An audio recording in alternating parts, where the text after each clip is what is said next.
the new logo of this dinner.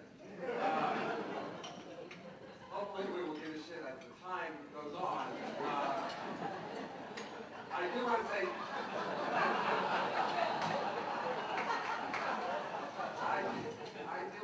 thanks to Elena, you are an honorable lesbian. Rosa, you are also an honorable lesbian. So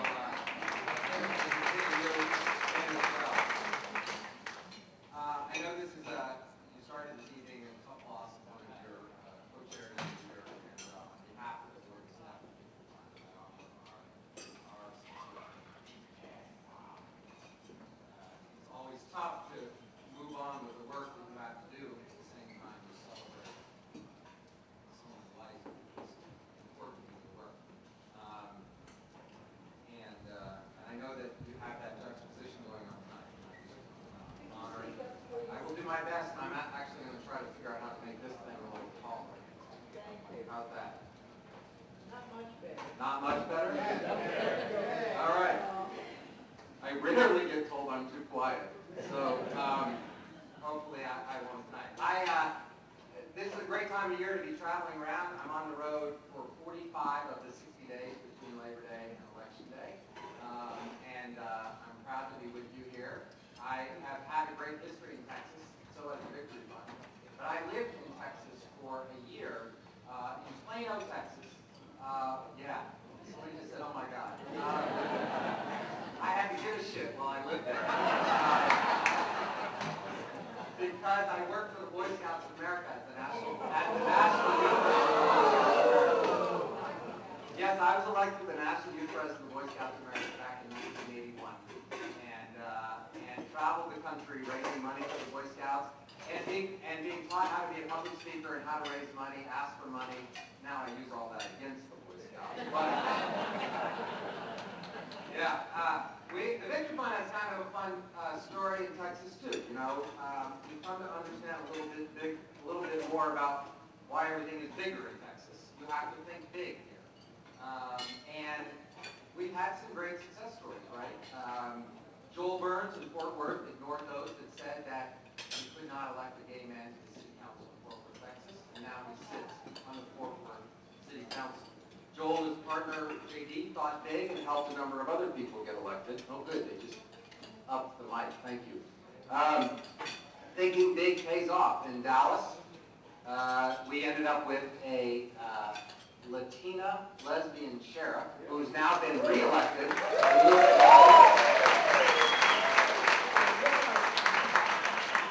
Before Lupe, of course, came Margot Frazier in Austin, Texas. Some of you might know in Travis County. She was the sheriff for 8 years.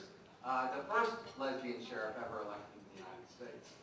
And not long ago, we had a candidate for mayor in Dallas, Texas. While we were not successful with Ed Oakley's race in Dallas, it certainly paved the way for the biggest race the Victory Fund had in the past decade, and that was Anise Parker becoming mayor.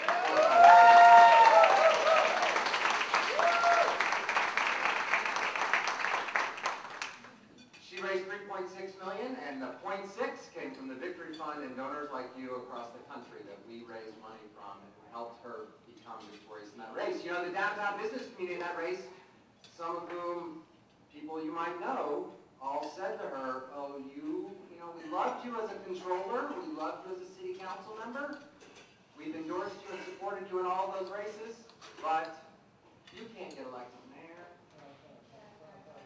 I'm trying to bring a little Ann Richards into the room here.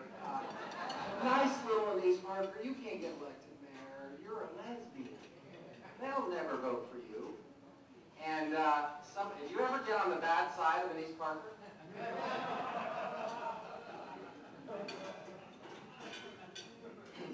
She doesn't give a shit.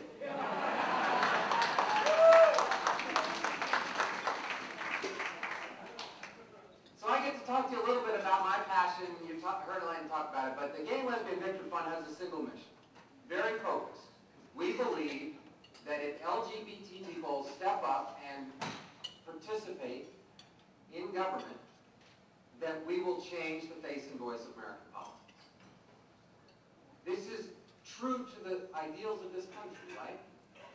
it's a representative democracy. It's supposed to look like us. We're supposed to be in it.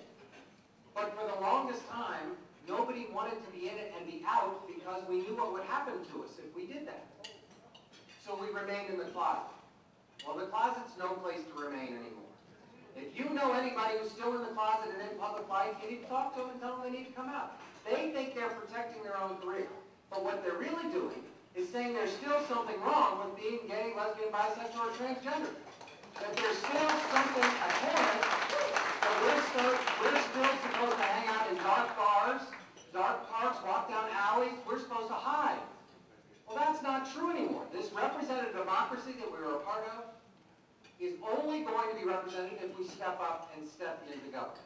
So the Victory Fund stands ready to help people who are ready to take that step. You've heard about the training program. You've heard about us endorsing candidates. This year, 163 candidates have been endorsed by the Gay and Lesbian Victory Fund for office across the country. That makes 240 people this cycle who have been endorsed for public office. Over 70% of those candidates will win.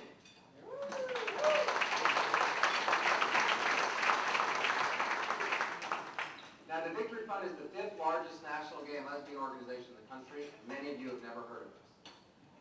But you've heard of Barney Frank. You've heard of Tammy Baldwin. You may have heard of Jared Polis. Soon you will hear of David Cicilline, the mayor of Providence, Rhode Island, who will be the 4th member of the United States Congress as an out member of our community. The reason you didn't hear about us is because we spent a lot of time lifting up our candidates, right? They speak for all of us. If they're in office, then our mission is accomplished. Well, we did some research last year with the help of one of these great research classes at Georgetown University, and a bunch of people went out, and there's now a book out about being out in public office. But the research indicated what is true for civil rights struggles across time in this nation, that the leading political indicator, you've all heard the term leading economic indicator, and we've been living through paying attention to leading economic indicators for the last 36 months, wondering when the hell they were going to get better. We've all given a shit about that. But you haven't heard about the leading political indicator. The leading political indicator about when you start to gain equality is when your own community takes office. So the leading political indicator, and there are now hundreds of examples of this, but the first state with full marriage, also the first state that ever elected an out member of their legislature. In 1974, Elaine Noble was elected to the Massachusetts House. The story of leading political indicators crosses every state, every community. There are 3 states that have never elected a gay or lesbian, bisexual, or transgender person in office: North Dakota, South Dakota, and Alaska. Those 3 states have never had anybody in public office that was LGBT or T. Well, obviously they are a lagging political indicator at this point, not a leading political indicator. But there are a number of states where they've only elected 1, Mississippi or in West Virginia. There are a number of states that have only elected 2.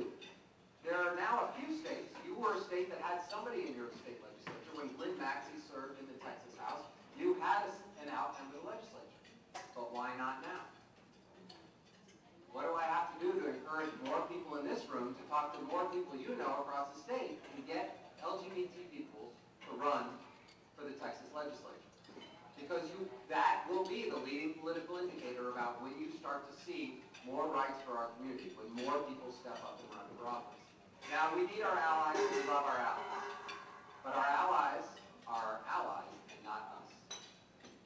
Our community has to step up, take responsibility, and enter public life, and not be afraid of the slings and arrows that we will attract as candidates. Yes, we are attacked for our sexual orientation when we run for office. We know that's going to happen, and we train people on how to deal with it. But until we overcome the fear, until we overcome the complacency, we will not see our rights granted any further than where we have already elected our own to office. It won't happen in the United States Senate. There is no out member of the U.S. Senate, is there? And we saw just this week our rights go down with the potential repeal of Don't Ask, Don't Tell. Now, there are positive members of the United States Senate, and no, I'm not going to list them. But we need an out member of the United States Senate. Who will that be? Will it be somebody from Texas? Will it be Tammy Baldwin? Would it be Barney Frank? No, it's not going to be Barney Frank. But we obviously need out people in office. I can continue to make this case with a number of wonderful examples in Idaho, in Colorado, in Oregon, in Washington State, in Georgia. Georgia elected the first African-American lesbian legislator in the history of the United States. African-American lesbian legislator Simone Bell now sits in the Georgia House of Representatives. When we think about these races and what it means for our communities to start having role models, 20 years ago, there were less than 50 out people in office throughout the country. Today, there are over 500 LGBT people in office. And hear this clearly, because we're all pissed off right now. We all give a shit about what's going to happen with this election. And we're all paying attention to the Tea Party. I will tell you today that the gay party will elect more people in November than the Tea Party will across the United States.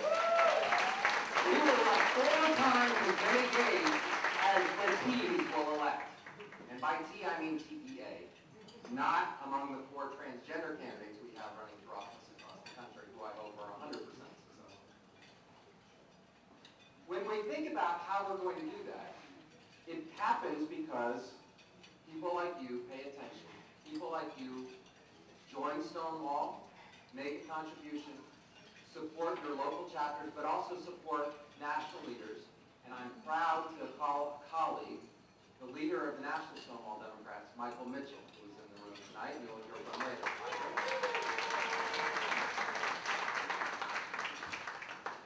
The Victory Fund gets to work across the movement in a very unique way. We think of ourselves as the Switzerland of the movement. You may have heard there's sometimes drama between national LGBT organizations. Sometimes they piss on each other. Sometimes they get a little upset and they don't agree on the right tactic.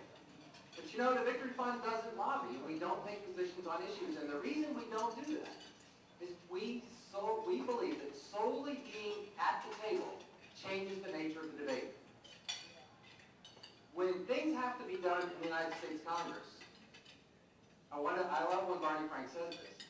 He's like, you know, when a gay issue comes up now, all my colleagues come to me and say, do we really have to vote on this?